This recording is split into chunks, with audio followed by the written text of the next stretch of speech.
नमस्कार।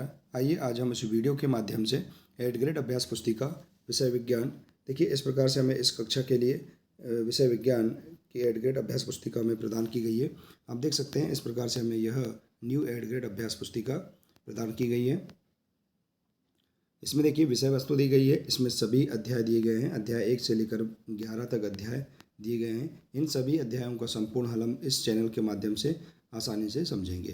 तो आइए देखते हैं इस वीडियो के माध्यम से अध्याय 5 शरीर में गति।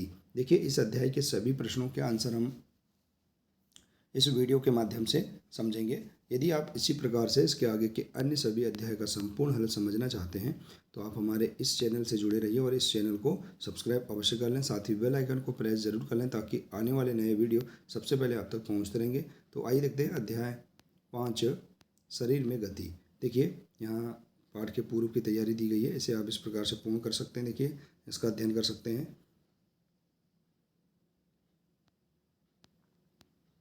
इसके बाद बहुविकल्पी प्रश्न दिया है। पहला प्रश्न है गर्दन तथा सिरा को जोड़ने वाली संधि है, तो धुराग्र संधि है। इसके बाद दूसरा है निम्न में से कौन सी संधि गति नहीं करती है, तो यहाँ देखिए इसका बी नंबर का आंसर है ऊपरी जबड़ा और कपाल। इसके बाद है प्रश्न तीसरा अस्थि को गति प्रदान करने में कितनी पेशियां संयुक्त रूप से कार्य करती हैं, तो 2 पेशियां संयुक्त रूप से कार्य करती हैं। चौथा प्रश्न कंदुक खली का संधि शरीर के किस भाग में पाई जाती है, तो ये कंधा में पाई जाती है। इसके बाद प्रश्न 5वां है मेरुदंड छोटी छोटी अस्थियों से बना होता है जिसमें कशेरुकाओं की संख्या होती है, तो 33 होती है। तो इस प्रकार से आप यहाँ पर सही बहुविकल्पी जो प्रश्न हैं इन्हें आप हल कर सकते हैं। इसके बाद अति लघु उत्तरीय प्रश्न देखिए। प्रश्न पहला हमारे शरीर में संधि की क्या उपयोगिता है, तो उसका आंसर देखिए शरीर में संधियों का प्रयोजन गति होता है, इसलिए इनकी संरचना भी इस प्रकार की है कि अस्थियां गति कर सके और साथ ही अपने स्थान से ना हटे। दूसरा प्रश्न हम अपने शरीर की अस्थियों को किस के माध्यम से देख सकते हैं, तो देखिए हम अपने शरीर की अस्थियों को एक्सरे के माध्यम से देख सकते हैं। इसके बाद तीसरा प्रश्न है कशेरुका किसे कहते हैं, एक मेरुदंड में कितनी कशेरुकाएँ होती हैं, तो देखिए मेरुदंड अनेक छोटी छोटी अस्थियों से बना होता है जिसे कशेरुका कहते हैं। मेरुदंड में 33 कशेरुकाएँ होती हैं। इसके बाद प्रश्न चौथा घोंगा किस प्रकार चलता है, तो देखिए घोंगे को चलने में कोई सहायता नहीं करता, यह घोंगे के साथ खींचता जाता है। घोंगे में एक मोटी मांसल संरचना एवं सिरा बाहर आते देखा है। मोटी संरचना इसका पाद या पैर है जो दृढ़ पेशियों का बना होता है। तो इस प्रकार से हम घोंगा के बारे में लिख सकते हैं कि यह किस प्रकार से चलता है। इसके बाद देखिए अगला प्रश्न लघुत्तरीय प्रश्न है कंदुक खली का संधि के किस अंग में कंदुक खली का संधि शरीर के किस अंग में पाई जाती है बताइए और कंदुक खली का संधि का नामांकित चित्र बनाइए। तो देखिए इस प्रकार से आप इसका नामांकित चित्र भी बना सकते हैं कंदुक खली का संधि, और इसके बारे में लिख सकते हैं कंदुक खली का संधि शरीर के कंधे और घुटने जैसे जोड़ों में पाई जाती है। कंदुक खली का संधि में अस्थि का गोल सिरा दूसरी अस्थि के कटोरी रूपी गुहिका में धंसा हुआ होता है। प्रश्न छठवां एक अस्थि को गति करने के लिए पेशियां किस प्रकार कार्य करती हैं, देखिए आप इसका चित्र भी इस प्रकार से बना सकते हैं और इसका आंसर लिख सकते हैं किसी अस्थि को गति प्रदान करने के लिए 2 पेशियों को संयुक्त रूप से कार्य करना होता है। जब 2 पेशियों में से कोई एक सिकुड़ती है तो अस्थि उस दिशा में खींच जाती है। अगला प्रश्न अचल संधि क्या है, यह हमारे शरीर के किस भाग के बीच पाई जाती है, तो देखिए इसका आंसर जो अस्थियां संधियों पर हिल नहीं सकती ऐसी संधियों को अचल संधि कहते हैं और ऊपरी जबड़े एवं कपाल के माध्यम से के मध्य अचल संधि हैं। इसके बाद अगला प्रश्न उपास्थि से आप क्या समझते हैं, कोई एक उदाहरण दीजिए। तो देखिए उपास्थि कंकाल के कुछ अतिरिक्त अंग भी हैं जो हड्डियां जितने कठोर नहीं होते हैं और जिन्हें मोड़ा जा सकता है उन्हें उपास्थि कहते हैं। उदाहरण के लिए कान के ऊपरी भाग में उपास्थि होती है, नाक की हड्डी। तो इस प्रकार से हम इसका आंसर लिख सकते हैं। इसके बाद है प्रश्न 9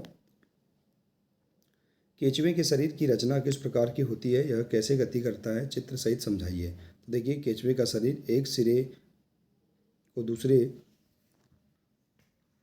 से सटाकर रखे गए अनेक छल्लों से बना प्रतीत होता है। केंचुए के शरीर में अस्थियां नहीं होती हैं।